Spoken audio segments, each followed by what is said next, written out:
રાજકોટમાં બનેલી અગ્નિકાંડની ઘટના બાદ હવે તંત્ર સફાળું જાગ્યું છે અને ખાસ કરીને રાજ્યના શિક્ષણ વિભાગ દ્વારા જે સ્કૂલ વાન જે દોડતી હોય તેને સલામતીના ધોરણો ચકાસવા માટેના આદેશ કરવામાં આવ્યા છે। આગામી 13 જૂનથી જ્યારે શૈક્ષણિક સત્ર શરૂ થઈ રહ્યું છે તે પહેલાં વિદ્યાર્થીઓને લઈને અવરજવર કરતી સ્કૂલ વેન હોય, સ્કૂલ બસ હોય તો તેના સલામતી ધોરણો ચકાસવાના આદેશ આપવામાં આવ્યા છે। પરંતુ ક્યાંક ને ક્યાંક તંત્રની બેદરકારી જે છે તે ઘોર બેદરકારી સામે આવી છે। આરટીઓ તંત્રને 3 વર્ષથી જે છે કહી શકાય કે 2020થી આ સ્કૂલ વેનના જે ફિટનેસ સર્ટિફિકેટ હોય કે પછી તેના પાસિંગ હોય તે બંધ કરી દેવામાં આવ્યા છે અને છેલ્લા 1 વર્ષથી જે છે સ્કૂલ વર્ધી એસોસિએશન આ મામલે રજૂઆત કરી રહ્યું છે કે તેમને ફિટનેસ સર્ટિફિકેટ આપવામાં આવે તેમની વેનના, તેમજ તેમની વેનનું પાસિંગ કરવામાં આવે, પરંતુ 1 વર્ષથી આ રજૂઆત કોઈ સાંભળતું નથી। એટલે કે ક્યાંક ને ક્યાંક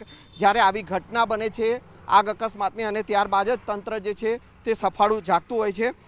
સ્કૂલ વર્ધી એસોસિએશનના પ્રમુખ જે છે ધર્મેન્દ્રભાઈ, તેઓ આપણી સાથે છે। ધર્મેન્દ્રભાઈ, શું કહેશો?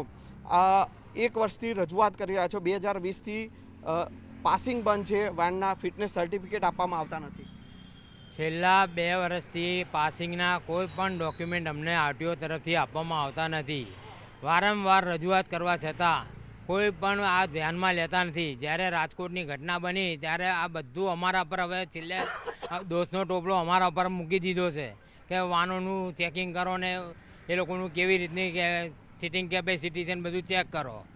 હવે અમારું કહેવું એટલું જ છે કે જ્યારે તમે અમને આપતા જ નથી, જે વસ્તુ જ બંધ કરી દીધી છે, આજે અમે વર્ષે 50,000 રૂપિયા ખર્ચવા તૈયાર છે વાનના પાછળ કે જેથી કરીને કાલ કોઈ ગંભીર બનાવ બને તો અમે પેરેન્ટ્સને વળતર અમારા તરફથી મળી રહે। અમારી પાસે ઇન્સ્યોરન્સ હોય, અમારે 33,000નો તો ઇન્સ્યોરન્સ આવે છે, બાકીનો ખર્ચો થઈને 50,000 વર્ષે અમારો ખર્ચો થાય તો બી આરટીઓની એટલી બધી બેદરકારી છે। વાહન વ્યવહાર મંત્રી, વાહન વ્યવહાર કમિશનર, મુખ્યમંત્રી તેમજ શિક્ષણ મંત્રી તમામને અમે રજૂઆતો કરવા છતાં કોઈ હજી સુધી આનો ઉલ્લેખ અમને કોઈ જવાબ આપ્યો નથી રૂબરૂ મુલાકાતનો સમય આપ્યો અને છેલ્લે અત્યારે પરિપત્ર જાહેર કરી દીધો છે કે તમે આનું સ્કૂલના વાહનોનું ચેકિંગ કરો। કેવી રીતે ચેકિંગ કરો? તમે હાલતા તો છો નહીં।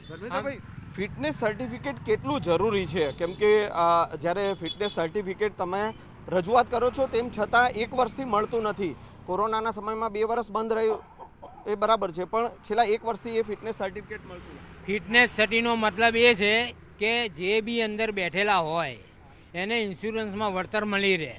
ધારો કે કંઈ બનાવ બન્યો તો અમારા પાસે વીમો હશે ને તો બી પેરેન્ટ્સને કશું મળી નહીં શકે, પેરેન્ટ્સને કોઈ લાભ નહીં થઈ શકે અને ગાડી અનલીગલી જ ગણાશે છેવટની।